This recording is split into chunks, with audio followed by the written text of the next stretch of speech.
Mais la démocratie, c'est violent.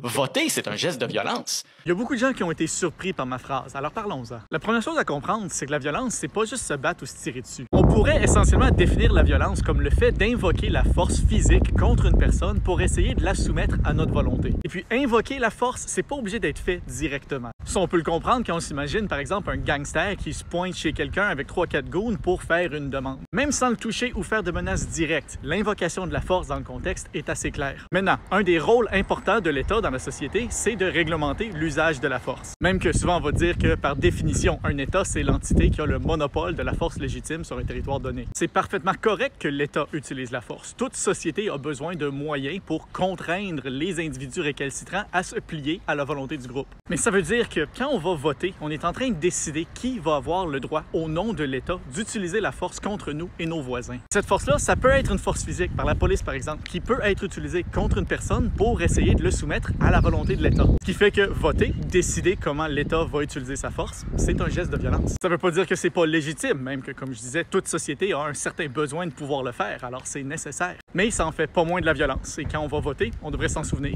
et prendre ça au sérieux.